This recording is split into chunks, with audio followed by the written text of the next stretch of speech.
I am Jessica Sonneborn from The Haunting of Alice D, and you are watching Tony Has Nine Fingers. What is going on, people? Day number 23. Well, first of all, did you like my intro? Let me know if you did. I kind of edited together. Trying. I'm not the greatest editor, so hopefully you liked it, the beginning and the end.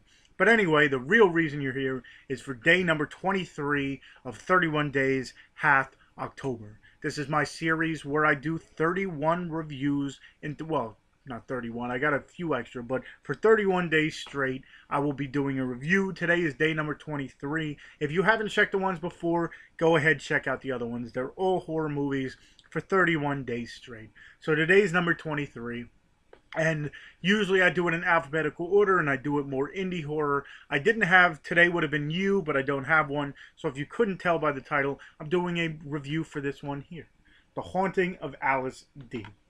This movie is written and directed by Jess Sonneborn, and she actually stars in it as well. And let me just say, we interviewed her on the Dorkening, and she's awesome. Great person, really cool personality. So definitely check out this and all the other things she's in, like Bloody Bloody Bible Camp, which is another funny movie. And Boar is coming out, and I'm excited for that. But Jess Sonneborn, look for her in the future. It stars Kane Hodder. It has Al Snow in it.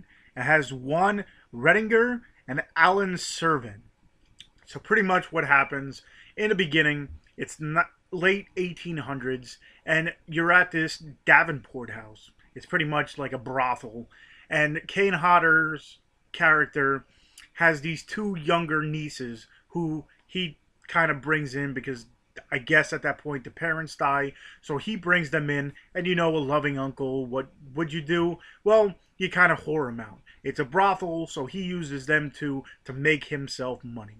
There's an older sister and a younger sister, Alice D, and the younger sister, let's just say, does not end well, I guess you want to call it. Her, not only is she doing this in the brothel, but towards the end, she ends up, dying. Pretty much her spirit now haunts this Davenport house. Moving into the future, now present time, one of the descendants of Davenport now gets the house. It was passed down to him through wills and everything, so now he inherits this house. And let's just say the Davenport name carries asshole. Okay, the kid, the guys, you can tell he's an asshole.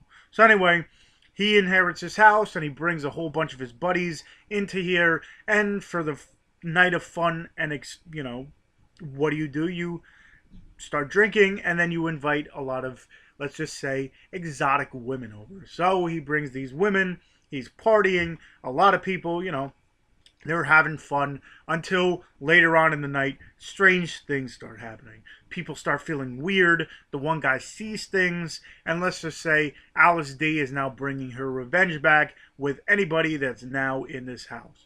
Let's just say there's a lot of scenes in here that are the jumpy sort. It's more of a slow burn in the beginning, which I don't mind slow burns as long as, they have a really good story, which this has. And then the ending, when if you catch me off guard and you have, enough with it, this one definitely has it. Towards the end is when everything comes together, and let's just say it doesn't stop. It just keeps on going and going and going. There's a lot of jumpy scenes in it. Let's just say bathtub. That's all I'll say.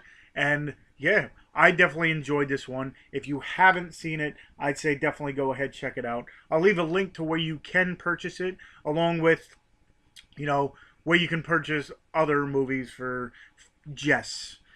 I say definitely go ahead, check this out. Day number 23, yes. So, if you enjoyed this review, definitely go ahead, hit that thumbs up, and if you haven't already, hit that little subscribe button right over in the corner, or wherever the button is, actually. Like I said, there's a whole lot of people doing this. 31 Days of Horror, 31 Days of Halloween.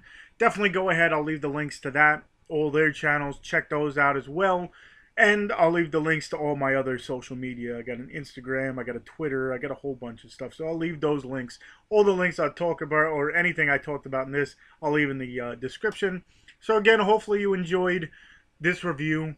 Definitely go ahead, check out The Haunting of Alice D. And until tomorrow, I'll see you.